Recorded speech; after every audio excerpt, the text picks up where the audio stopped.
Well, hello and welcome to the Courageous Influence Talk Show, where we have courageous conversations that help build people of courageous influence. I'm joined by my mate and Pastor Caleb Dwyer.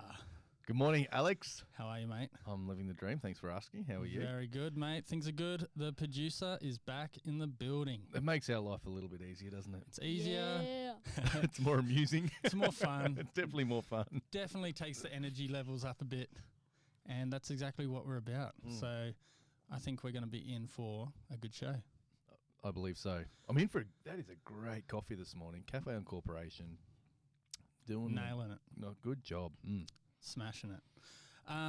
Mate, I believe you have a win for us this morning. I do. We don't drop them often We don't on the drop- Courageous Influence Talk Show. No. And, it might not be the greatest win of all time for everyone else, but I feel it possibly reflects my week. I don't have a fail of the week this week.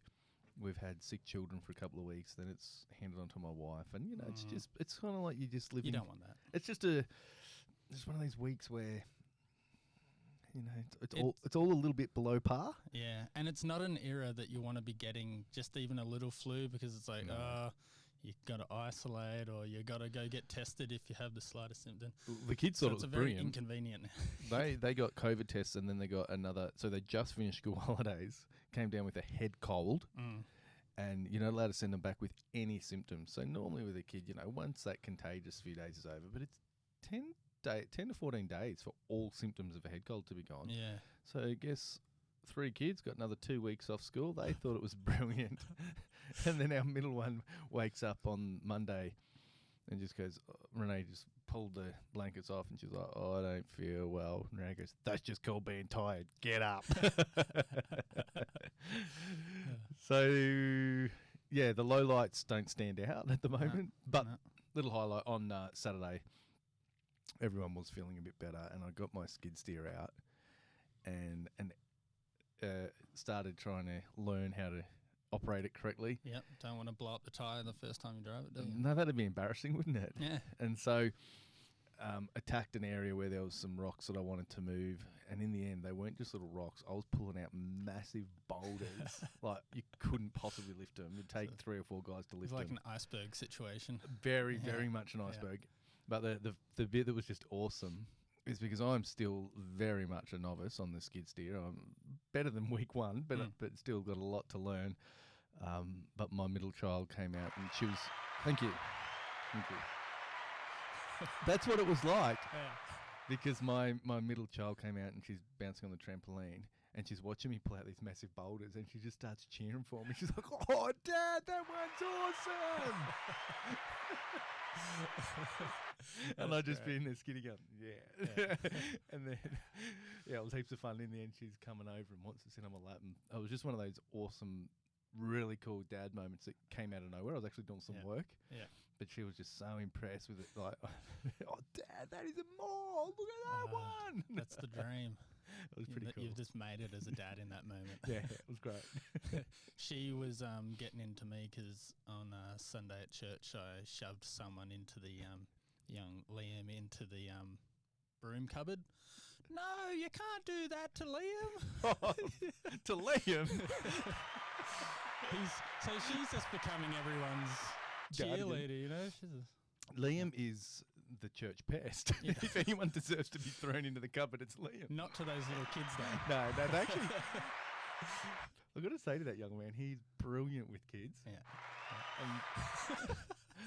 My kids, they look up to him like a big brother, but that's gold. Yeah. Very good. Mate, for my fail this week, I thought I'd do a bit of a flashback. Ooh. Because it was inspired by my father-in-law's ute has broken this week. No. I, of all people, know that feeling. Every ute I've ever had has died.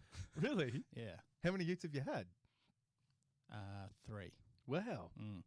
So first one was very old when I got it. Mm-hmm. Eventually, it actually died when I was halfway driving back to Bathurst from Canberra. Mm-hmm. Ended up spending the entire weekend in some tiny town that was like literally a hotel, a pub, and like 2 houses. Was it good though? That was pretty good. Chilled out. Yeah. My brother came and picked me up. Did you stay in the pub? No, I stayed at the hotel. Yeah. Dad had to call up and book it for me. I had no money. I was like a first year apprentice at the time. Yeah, wow. And so second one came back from the AFL Grand Final in 2010 to find my car had been crashed into. There was fireys, police all there at the house. Yeah, and then the ambulance had already left with the person. Turned out they had been all right.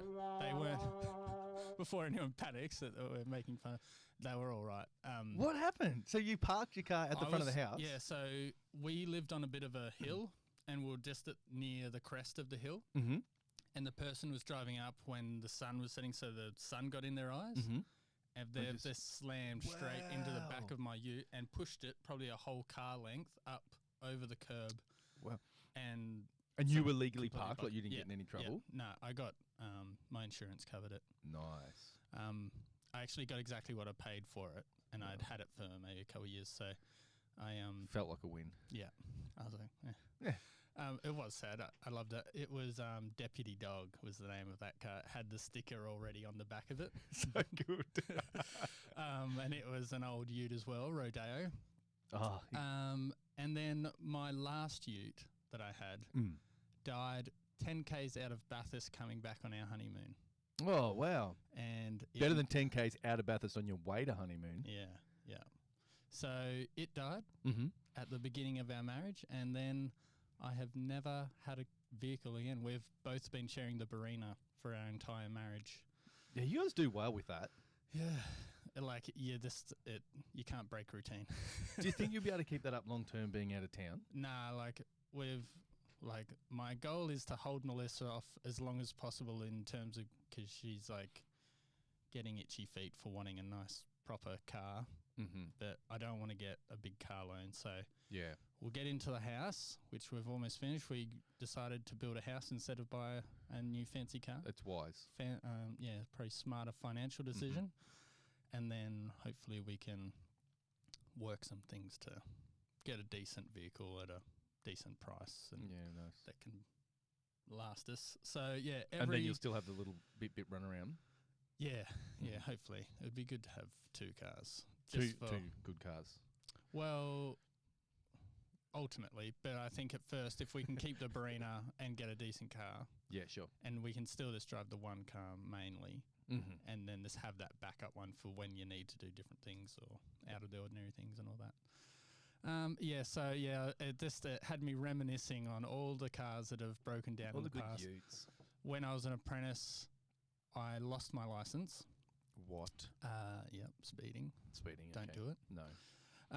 And then as soon as I got my license back, my brother's car died, and he had been driving me to work. We were working together at the time. So he was driving me to work when I lost my license. I get my license back, his car dies, and so I was driving him to work. So it worked out perfectly. Beautiful.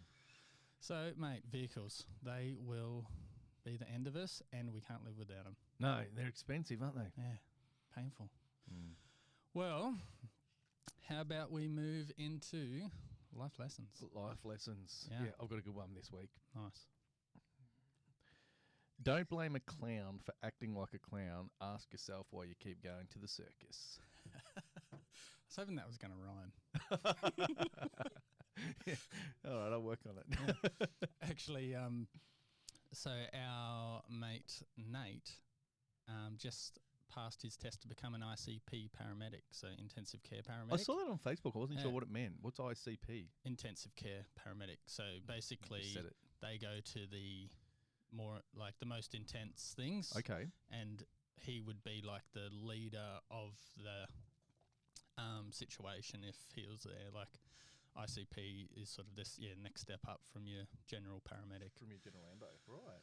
Yeah, and so we had a Zoom party the other night to congratulate him, and so Melissa was like, "Let's write him a limerick." So we wrote him a limerick. Oh, well done.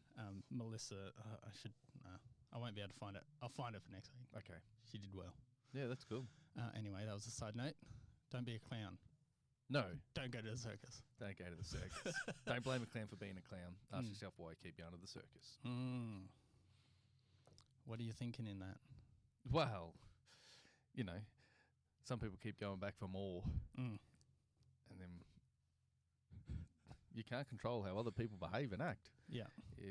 If you're hanging around clowns that are bringing you down, maybe have a thought about who your friends are. Yeah. And that's not to say we should just write people off at the beginning, but the reality is the Bible says bad company corrupts. You know, it does. It makes a difference who you're hanging around. And sometimes you see people, it's like they constantly whinging about their friendship circle or something, and you think, well, if you can't make positive change there, make a decision yourself. That's it. Like, who are you surrounding yourself with? Right. Are they building you up? You know, 100%. And it's just that thing of taking personal responsibility. Like, there are definitely situations that you or other people's behaviours that you're not responsible for. But it's really disempowering to yourself to just think, oh, then there's nothing I can do. And it's because it's always a balancing act, isn't it, when it comes to friendships? Like, because especially if, you know, we change throughout life, values and things change, and that is always going to affect our relationships in different ways. Some relationships grow deeper, some become more shallow, and that's sort of something you got to navigate. And sometimes you're trying to hang on to something that isn't no longer there. Like, I know I've got friendships that I've, you know, sort of moved, you know, you drift apart, or you know, you just head in different directions, and it's not that there was any like fallout or anything, but you've just moved in different directions, and you sort of have that respect for, you know, we're on a different path. You keep hearing Prince Harry and William. Prince Harry keeps saying, yeah, we're just on different paths at the moment. That's one it's way like, of looking at it. we're brothers, we love each other, we always will, but we're just on different paths right now. And that sometimes happens in life, but sometimes we try and hold on to it, and you end up constantly finding yourself in situations you don't want to be in, or things like that. Yeah, that's right. And certainly if if you're in a network or an environment where people are, you know, making regular choices or behaving in ways that are detrimental to you, then, you know, you can stay in the fight with close friends and try and help them grow and change, but ultimately you can't take responsibility for someone else's choices. And I think that there's, you know, in no way, especially if it's in some sort of relationship where there might be abuse, in no way do we want to victim blame. But the reality of it is that one of the ways that we can help empower somebody who is having abuse perpetrated on them is help them make choices that change the dynamics of that relationship. Help them see that there is some power that they can grow in that relationship. And you got to be careful how you do that, and certainly not suggesting that the unhealthy behaviour is in any way their fault. But if that person is so toxic and unhealthy that they're not going to change, then there are still things that you can do about it as the other person. And in that less like extreme end of it, sometimes it's just around the boundaries that you put up. How much time you'll spend with that relationship, how much you will invest into it, how much will you do for them, because sometimes it might start becoming, you know, unhealthy dynamic of you know, propping them up or whatever it might be, you know. And so it's like, you can visit the circus, just don't live there, you know. Like live at the circus. I don't know. Did you ever want to run away and join the circus when you were a kid? No, I don't think I had that fantasy. No, I mean, it was probably just probably run away and become a professional footballer. Run away. It's pretty hard to stay hidden and ran away when you're on national television playing football. Gee, that would be good. Wouldn't it? Hey, I just assumed it was going to happen. Did you? Yeah, which will feed into my conversations about the way I approach life. But I remember this thinking, like it was just a matter of when. Like it was just in my mind, I just can't wait till that's happening. Just got to go through the process. So the Olympics are on at the moment.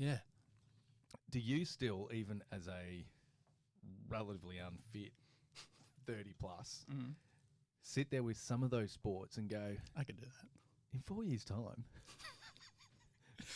There's not that many people in the world doing that. There's enough. There's more than one. There's enough. But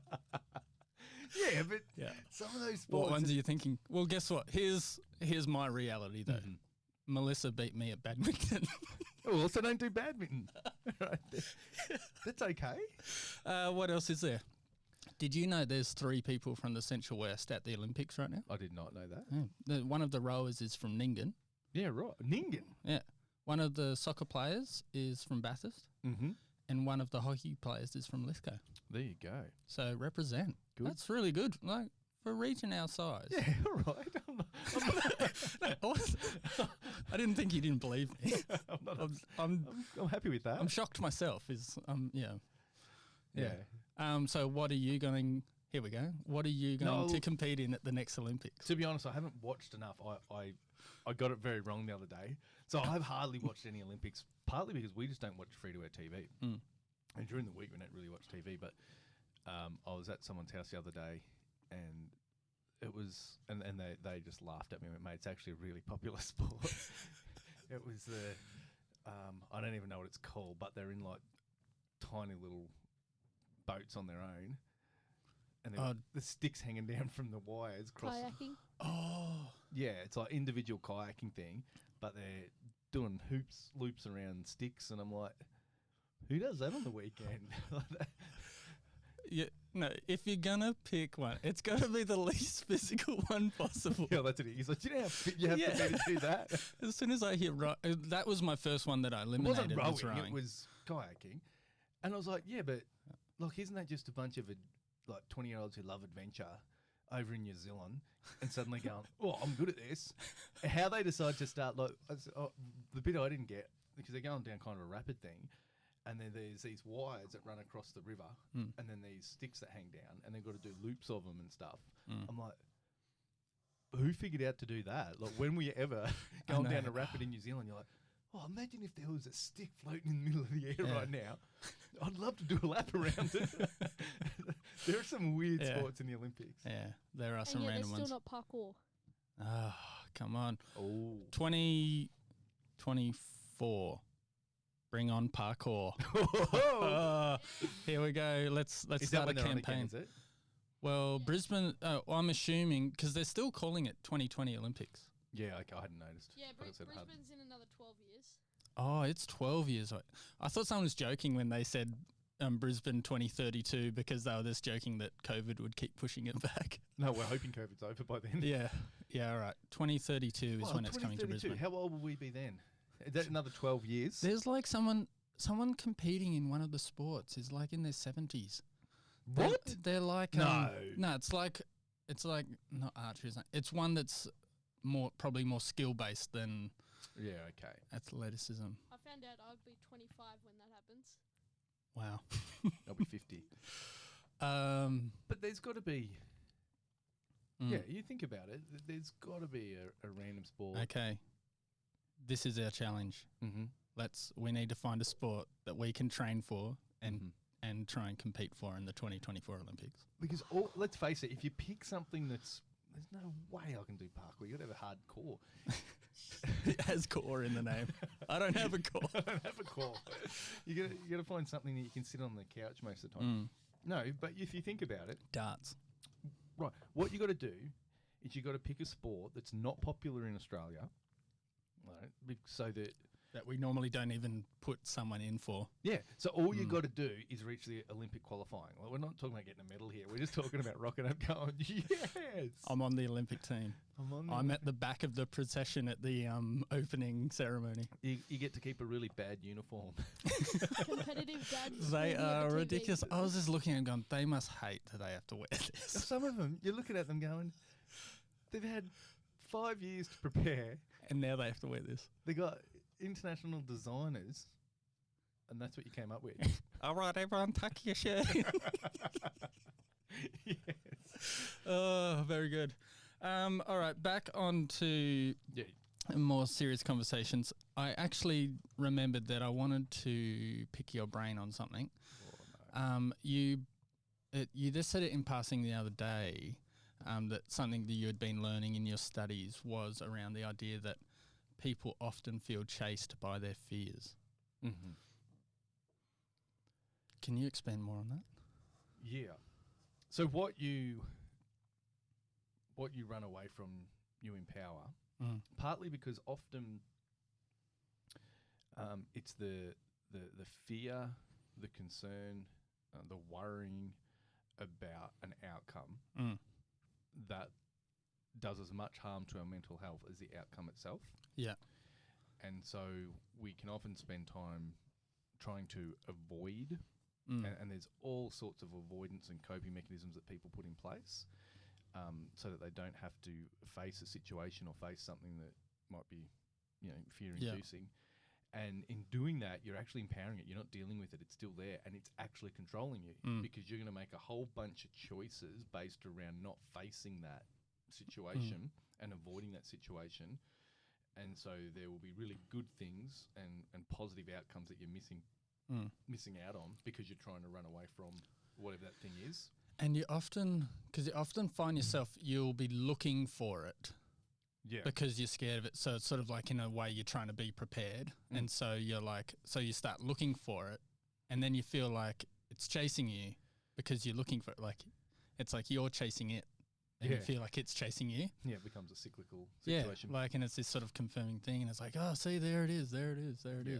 And so one of the things that you can do in therapy, and it has to be done carefully, depending on the person, and you have to bring them back into the moment as well, but is to actually walk through, okay, let's role play, or if we're not going to act it out in a proper role play type of thing, at least we're going to talk through and we're going to visualize worst case scenario here. So that thing you're constantly running away from, trying to avoid, you don't want to face. What's the worst thing that could happen? And then we're going to talk that through. And sometimes people realize, oh, I spent so much time with knots in my stomach and being anxious about what if, and it's my responsibility to make sure that doesn't happen. And it can be particularly, again, going back to relationships, if there's unhealthy relational dynamics and it's somebody has somehow bought into the idea that maybe they're with somebody who has a really bad temper and it's my job to make sure they're never upset. And they just wear themselves out trying to make sure this person's never upset and trying to avoid those situations. And then it's like, okay, that's exhausting. What's the worst thing that could happen? And you actually walk them through that scenario. And sometimes they end up realizing, oh, I reckon I could deal with that. And you're like, okay, so anything back from there is a win. You can handle the worst case situation. And when you've come through it, I mean, we all face it, right? It's how nerves work.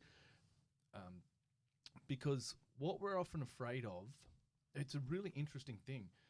What our nervous systems have become adapted to is not just, and maybe you could even argue less, concerned with reality, as in the physical here and now, but our concept of what could happen, or the metaphysical environment that we live in. So many of our concerns and worries that really cripple people are based on psychological what ifs, and our physical system is reacting in a heightened sense. It's a whole flight or fight situation, and we're experiencing that physically, even though the situation's yet to physically work out. We don't need to be in flight and fight. We're not currently in any sense of danger, and yet we're constantly experiencing that. And even just the chemicals that throws through your body, the tension it causes, there's so many health implications, mental health implications. And so learning to actually stop trying to avoid those things and confront them is incredibly empowering and healthy. Yeah. And, I don't know enough about why the psychology and even the biology of that is. I mean, if you think about it, in some ways, even keeping us safe in the physical world, we have that because if I am sitting in the bush and I see something out of the corner of my eye wriggling, before I have time to decide cognitively, yes, that is or is not a snake, I want my body to react to it. Yeah. So we do want to react to the potential of danger, not just assessing, yes, it's actually dangerous. Yeah, it's too late. You've already been eaten. Right. But what we actually do is, I think that a whole bunch of the things that really keep us crippled and in anxiety and fear are around expectations and what might happen, and the gap between where we are and where we want to be and the obstacles that lay in between that we haven't even necessarily confronted yet. And when we do, it might not be as bad as we think. And we can just be tied up in fear, doubt, and knots. And so learning to have the courage and to have people that will walk with us while we face those things, and sometimes talking them through before you do and realising I can face it, and coming up with solutions and coming up with contingencies before you face it can be really empowering instead of spending your life trying to avoid them. Definitely. The other day I walked out into the paddock to get some sticks to get the fire going. Yeah. And I had my torch on my phone on. And I turned around, jump. The sheep had walked. There's like 3 or 4 sheep out at Melissa's place. And he's walked right up to me and got like a metre away, and I hadn't even heard him or anything.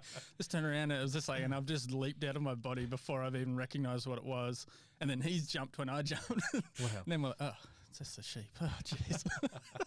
I thought you were going to say you were picking up sticks and you thought you saw a snake. I'm like, pretty hard pressed to see a snake this time of year unless you're Is this a stick or a snake? digging around underneath logs or something. Yeah. That'd be asleep. Yep, good times. Yeah, right. Well, what do you got for us this week? So my book has finally arrived that I was talking about the other week, Rachel Cruz, Know Yourself, Know Your Money.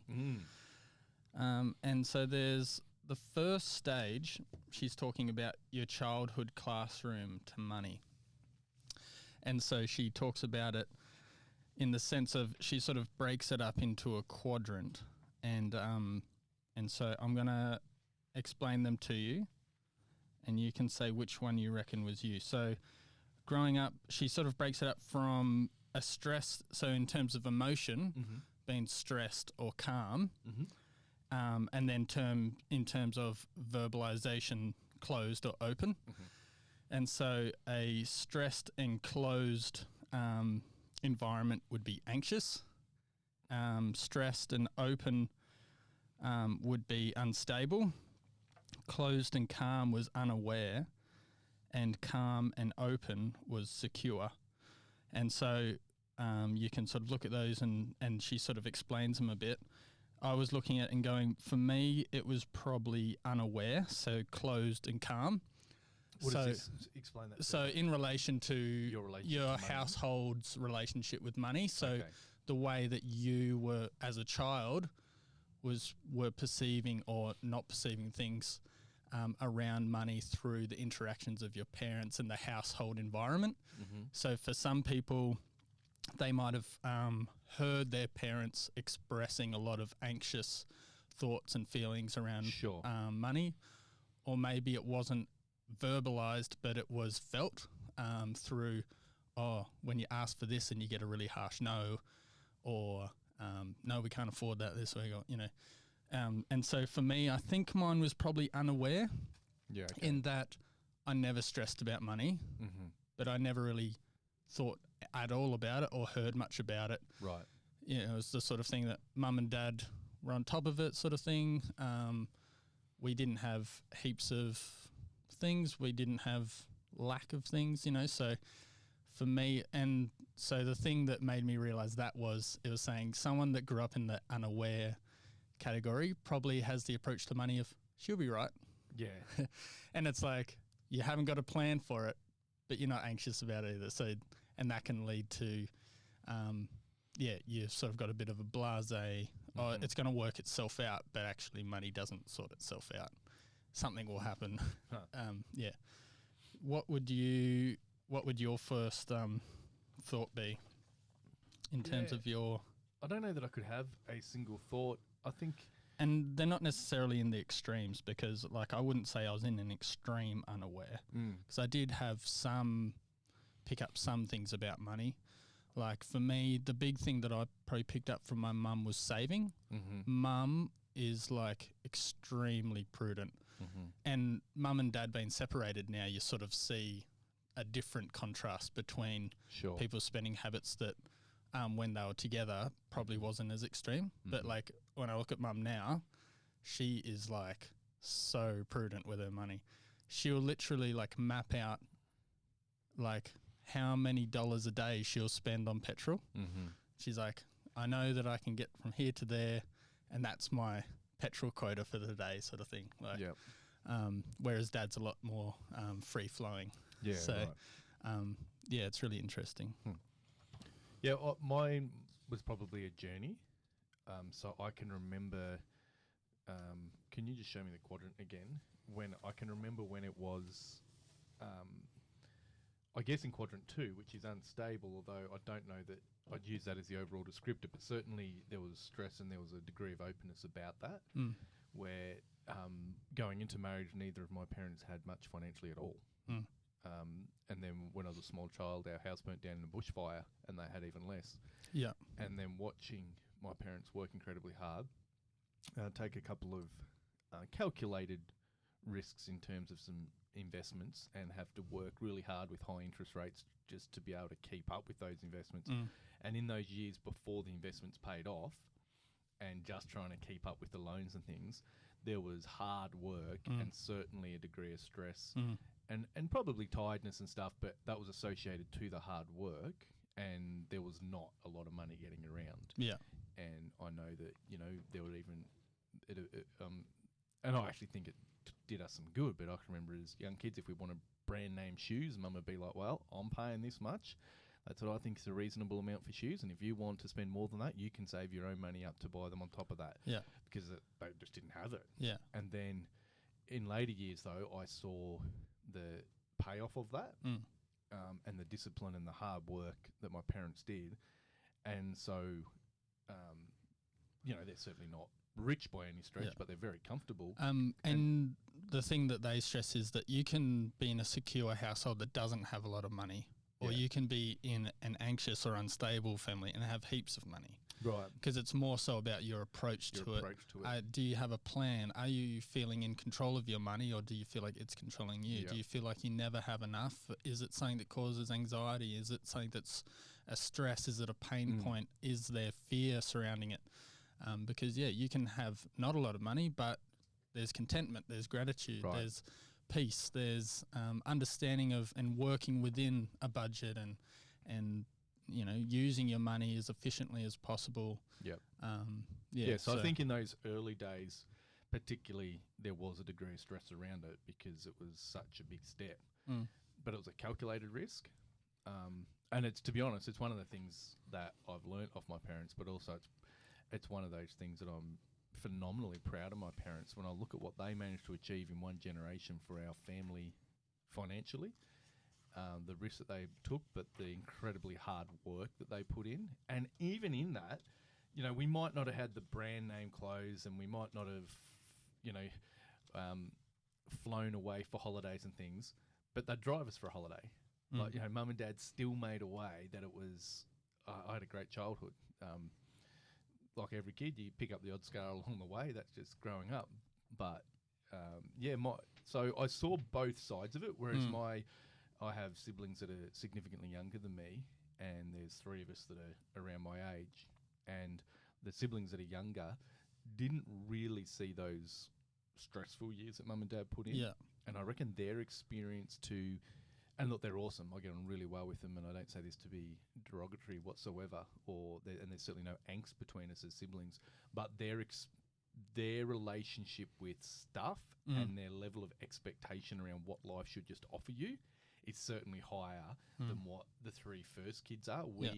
We want the same things, but we expect to have to work flipping hard for them. Yeah. Whereas they probably want those things and just think that's what life gets you. Yeah. And that is the exact picture of what this is trying to paint, is that your experiences as a child really dramatically shape how you perceive money, how it works, and what needs to be done to make life work in that area. So, it's an interesting thing to reflect on, of going, how did my childhood shape me, positively, negatively? Right. Things that I feel are negative now, well, what am I going to do now to shift that? Now that I'm aware that that's what's happening, how can I shift?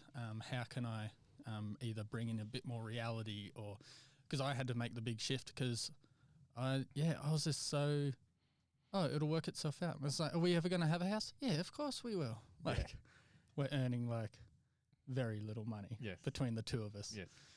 Yeah, of course it'll happen. Like, it'll happen. That's like, just what happens. eventually, you know, like, I know that at the moment we keep trying to save and then we have to spend it all to rego the car. But eventually you'll just get a good run on and the money you'll just keep saving up. Yeah. Like, yeah. And then realising, okay, no, I've got to actually increase my income. I've got to manage it better. All of these things. It's massive. Your family of origin stuff, even so when I do pre-marriage counselling with people, at least half the time is spent unpacking some of that family of origin stuff. And it's not necessarily the lessons that your parents tried to teach you. And it's caught. Yeah, and it's not even that they've failed in any way if you have some areas that you need to still grow in. It's just, and I think that's an important thing for parents to realise. It can be confronting if you hear your young adult children start to talk about some of this stuff and you're thinking, oh, are they saying we let them down or failed in that area? It's like, no, every single household has ways of doing things, and some are better and some are weaker, and it's just bringing them together. And even one of the things I think is really interesting is that you can use the same language and mean two completely different things. Yeah. And that's each child interprets it differently. Right. And this talks about the challenges that each quadrant would have. And there's challenges for the people that grow up in a secure household too. Of course there is. Because you don't necessarily understand the cost that your parents have paid to not buy that thing. You don't see the boat that dad didn't buy because he was putting money into other things that are more responsible. So, there's all kinds of things that you got to learn no matter exactly. There's no how perfect good you like. environment. Yeah. And that, like, exactly, that's where I say my younger siblings probably, they didn't see some of the choices, like mum and dad buying old second-hand cars. Yeah. They've grown up with dad having a really cool four-wheel drive that we all want. Yeah. And it's like, dad didn't always have that, mate. Yeah. He worked really hard to get there. Yeah. All right, here's a little speed test for you, mate. Let's see where you land on these ones. Righto. Are you a saver or a spender? Saver. Are you a nerd or a free spirit? Nerd. You know that. Experiences or things? Experiences. Quality or quantity? Quality. Safety or status? I'll probably fall smack bang in the middle of that one. Yeah. Abundance or scarcity? Abundance. Planned giving or spontaneous giving? Planned giving. Yeah. I think I am. See, the thing for me, I probably land in the middle of experiences and things. Mm-hmm. And I probably land in the middle for quality and quantity, depending on what it is. So, like, I went and bought myself a really good pair of shoes instead of, well, actually what I've done is I've bought a really good pair of shoes and then a really cheap pair of shoes so I can alternate. That's just common sense. Yeah. Saver, spender. I was like, I'm a saver, but like so where I spend money is on a little purchase like coffees. Mm-hmm. That I never can bring myself to buy expensive things. That's why I always take too long in between haircuts. I'm like, they are stupid expensive. Yeah. So it's funny, you fall into all different areas of those, and these aren't right or wrong ones. These are just your personality when it comes to money. Some people might assume, spenders are irresponsible. No, it's just that they enjoy spending money, but they might then have to discipline themselves, set up a budget to work out how they can do that without creating massive credit card debt. And the flip side is that, so in my marriage, I'm the saver, Renee's the spender. But then when it comes to generosity, her natural instinct is to be a lot more generous than me. And so she's been so good for me to learn to be generous. But then what I've been able to help with is the idea that we're very intentional around our generosity now, and we carve out a percentage of our income that we give, and some of it we give all the time to certain causes, and some of it we're able to keep for those spontaneous generous moments. And then sometimes, particularly Renee, will decide to go above and beyond that as well. Yeah. And that's good for me. But when it comes to our splurges, Rennes and I are one of those couples that operate under the splurge system, which I just think that saves so many marriages. Hey, it's genius. And we get a certain amount each fortnight.